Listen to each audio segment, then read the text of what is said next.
ನಮಸ್ತೆ ಎಲ್ಲರಿಗೂ. ಇವತ್ತು ನಾವು ಹೈ ಪ್ರೋಟೀನ್ ಬೆಂಡೆಕಾಯಿ ಪಲ್ಯ ಹೇಗೆ ಮಾಡೋದು ನೋಡೋಣ ಬನ್ನಿ.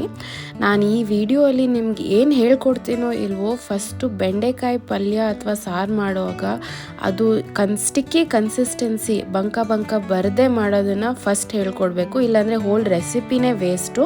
ಸೊ ವಾಶ್ ಮಾಡಾದ್ಮೇಲೆ ನಿಮ್ಮ ಬೆಂಡೆಕಾಯಿನ ಕ್ಲೀನ್ ಕ್ಲಾತಲ್ಲಿ ವೈಪ್ ಮಾಡಿ, ಇಂಡಿವಿಜುವಲಾಗಿ ವೈಪ್ ಮಾಡಿ, ನಂಗೆ ಇಲ್ಲಿ ಟೈಮ್ ಇಲ್ಲ ಸೊ ಎಲ್ಲ ಒಟ್ಟಿಗೆ ಮಾಡ್ತಾಯಿದ್ದೀನಿ. ಸೊ ಕ್ಲೀನಾಗಿ ಡ್ರೈ ಮಾಡಿದರೆ ನಿಮ್ಮ ರೆಸಿಪಿ ಆವಾಗಲೇ ವರ್ಕ್ ಆಗೋದು. ಸೊ ಇಲ್ಲಿ ನಾನು ಡ್ರೈ ಮಾಡಿ ಆಯಿತು, ಕ್ಲೀನಾಗಿ ಅದನ್ನು ಚಾಪ್ ಮಾಡ್ಕೋತಾ ಇದ್ದೀನಿ. ನೀವು ವಂಡರ್ ಮಾಡ್ತಿರ್ಬೋದು ಬೆಂಡೆಕಾಯಿ ವೆಜಿಟೇಬಲ್ ಇದನ್ನು ಹೈ ಪ್ರೋಟೀನ್ ಹೆಂಗಪ್ಪ ಮಾಡ್ತಾರೆ ಅಂತ. ಸೊ ಫುಲ್ ವಿಡಿಯೋ ನೋಡ್ತಾ ಇರಿ. ಹಾಗೆ ಇಲ್ಲಿ ನಾನು ಮೀಡಿಯಮ್ ಸೈಜಲ್ಲಿ ಚಾಪ್ ಮಾಡ್ಕೋತಾ ಇದ್ದೀನಿ. ಸೊ ಒಂದು ಬಾಣಲಿ ತೊಗೊಳ್ಳಿ, ಅದರಲ್ಲಿ 2 ಟೀ ಸ್ಪೂನಷ್ಟು ಎಣ್ಣೆ ಹಾಕ್ಕೊಳ್ಳಿ, ಜಾಸ್ತಿ ಏನು ಬೇಕಾಗೋದಿಲ್ಲ. ಸೊ ಇಲ್ಲಿ ನಾರ್ಮಲ್ ನಾವು ಒಗ್ಗರಣೆ ಥರ ಹಾಕ್ತಾಯಿದ್ದೀವಿ. ಸೊ ನೀವು ಪ್ರೋಟೀನ್ ಪಾರ್ಟ್ ಬರೋ ತನಕನೂ ಈ ಪಲ್ಯ ನಾರ್ಮಲ್ಲೇ. ಸೊ ಇಲ್ಲಿ 1 ಟೀ ಸ್ಪೂನ್ ಸಾಸಿವೆ ತೊಗೊಂಡಿದ್ದೀನಿ, ಮತ್ತು ನನಗೆ ಜೀರಿಗೆ ಇಷ್ಟ, ಸೊ ಇಲ್ಲಿ ಜೀರಿಗೆ ಕೂಡ ಹಾಕ್ಕೊಂಡಿದ್ದೀನಿ ಒಗ್ಗರಣೆಗೆ 1 ಟೀ ಸ್ಪೂನ್.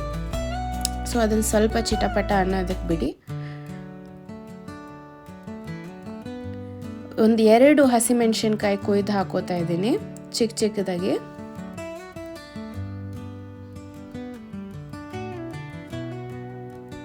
ನನಗೆ ಗಾರ್ಲಿಕ್ ತುಂಬ ಇಷ್ಟ, ಸೊ ಇಲ್ಲಿ ಒಂದು ಬೆಳ್ಳುಳ್ಳಿ 5 ರಿಂದ 6 ಕ್ಲೋವು ಸಾಫ್ಟಾಗಿ ಜಜ್ಜಿ ಹಾಕ್ತಾ ಇದ್ದೀನಿ, ಚಾಪ್ ಏನು ಮಾಡಬೇಕಾಗಿಲ್ಲ. ಸೊ ಇದು ಫ್ರೈ ಆಗಲಿ, 30 ಸೆಕೆಂಡ್ಸ್ ಫ್ರೈ ಆಗೋದಕ್ಕೆ ಬಿಡಿ.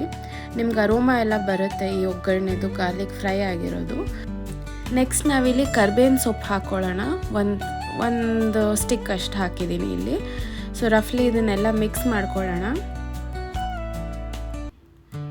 ನೆಕ್ಸ್ಟ್ ನಾವಿಲ್ಲಿ ಚಾಪ್ ಮಾಡಿರೋ ಈರುಳ್ಳಿ, ಒಂದು ಚಿಕ್ಕ ಈರುಳ್ಳಿ ಅಷ್ಟು ಹಾಕೋತಾ ಇದ್ದೀನಿ. ನಾನು ಬೆಂಡೆಕಾಯಿ ತೊಗೊಂಡಿರೋದು 500 ಗ್ರಾಮು. ಸೊ ಅಲ್ಲಿ ಒಂದು ಸ್ಮಾಲ್ ಈರುಳ್ಳಿ ಹಾಕಿ ಫ್ರೈ ಆದಮೇಲೆ ನಾವು ಚಾಪ್ ಮಾಡಿ ಡ್ರೈ ಆಗಿರೋ ಬೆಂಡೆಕಾಯಿನ ಇಲ್ಲಿ ಹಾಕೋತಾ ಇದ್ದೀನಿ. ಹಾಕಿ ಇವಾಗೆಲ್ಲ ಒಗ್ಗರಣೆನ ಈ ಬೆಂಡೆಕಾಯಿ ಒಳಗಡೆ ಮಿಕ್ಸ್ ಮಾಡ್ಕೊಳ್ಳೋಣ. ನೀಟಾಗಿ ಮಿಕ್ಸ್ ಮಾಡಿ, ಬಿಕಾಸ್ ಇದು ತುಂಬ ಬೇಸಿಕ್ ಪಲ್ಯ. ಸೊ ಅದೇ ಬೆಂಡೆಕಾಯಿ ಎಲ್ಲ ಕ್ಲೀನಾಗಿ ಕೋಟ್ ಆಗಲಿ.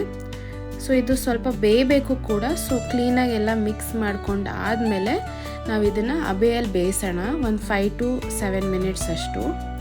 ನಾವು ನಾರ್ಮಲ್ ವೆಜ್ ತಿನ್ನುವಾಗ ಪ್ರೋಟೀನ್ ಇನ್ಕ್ಲೂಡ್ ಮಾಡ್ಕೊಳ್ಳೋದು ತುಂಬಾ ಇಂಪಾರ್ಟೆಂಟು. ಅದು ನಮ್ಮ ಮಸಲ್ ರಿಕವರಿಗೆ ಹೆಲ್ಪ್ ಆಗುತ್ತೆ. ನಿಮ್ಮ ಮನೇಲಿ ವಯಸ್ಸಾಗಿರೋರು ಇದ್ರು ಅಂತೂ ಇನ್ನೂ ತುಂಬ ಇಂಪಾರ್ಟೆಂಟು. ಸೊ ಇಲ್ಲಿ 5 to 7 ಬೇಯೋದಕ್ಕೆ ಬಿಟ್ಟ ಮೇಲೆ ನೋಡಿ, ಈಗ ಆಲ್ಮೋಸ್ಟ್ ಡನ್ ಆಗಿದೆ 50%. ಈಗ ಇದು ಸ್ಲೋ ಫ್ಲೇಮಲ್ಲೇ ಇಷ್ಟು ಹೊಗೆ ಬರ್ತಿತ್ತು. ಸೊ 2 ಟೀ ಸ್ಪೂನಷ್ಟು ಸಾಲ್ಟ್ ಹಾಕ್ಕೊಂಡಿದ್ದೀನಿ, ನಿಮ್ಮ ರುಚಿಗೆ ತಕ್ಕಂಗೆ ಹಾಕ್ಕೊಳ್ಳಿ. ಮಿಕ್ಕಿದ ಪುಡಿ ಎಲ್ಲ ಹಾಕ್ಕೊಳ್ಳೋಣ ನಮ್ಮ ಟೇಸ್ಟಿಗೆ ತಕ್ಕಂತೆ.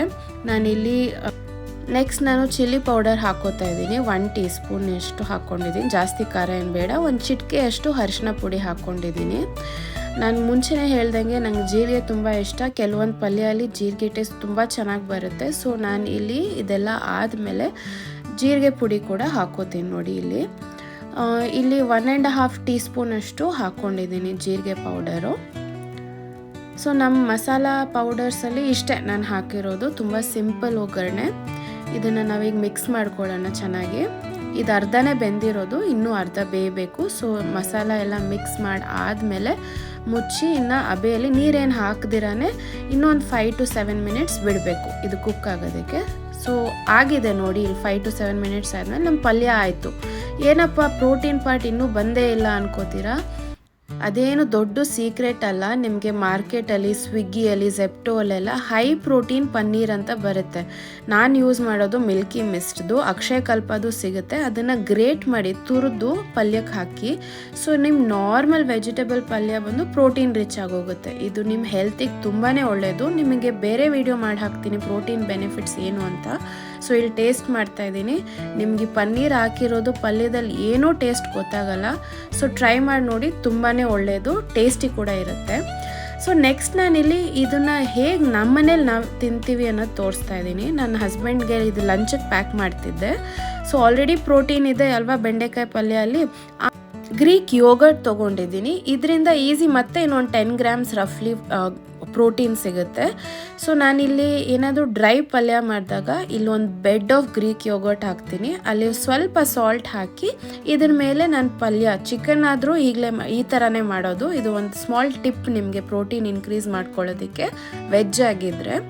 ಸೊ ಈ ಥರ ಉಪ್ಪು ಹಾಕಿರೋ ಗ್ರೀಕ್ ಯೋಗರ್ಟ್ ಮೇಲೆ ನಮ್ಮ ಪಲ್ಯನ ಹಾಕ್ತಾಯಿದ್ದೀವಿ. ನಾನು ಇದನ್ನು ಚಪಾತಿ ಜೊತೆ ಸರ್ವ್ ಮಾಡಿದ್ದೆ, ತುಂಬಾ ಚೆನ್ನಾಗಿತ್ತು. ನಾನು ಇದನ್ನೇ ಲಂಚಿಗೆ ತಿಂದಿದ್ದೆ. ಸೊ ಸ್ಮಾಲ್ ಟಿಪ್ಸ್ ಕೊಡ್ತಿರ್ತೀನಿ, ಹೀಗೆ ನಿಮ್ಮ ಹೆಲ್ತಿಗೆ ಯೂಸ್ ಆಗೋ ಥರ ಪ್ರೋಟೀನ್ ರಿಚ್ ರೆಸಿಪೀಸ್ನ ಇನ್ನೂ ತೊಗೊಬರ್ತೀನಿ. I hope you like this. ಇದನ್ನು ಟ್ರೈ ಮಾಡಿ. ನೀವು ಟ್ರೈ ಮಾಡಿದರೆ ನಂಗೆ ತಿಳಿಸಿ.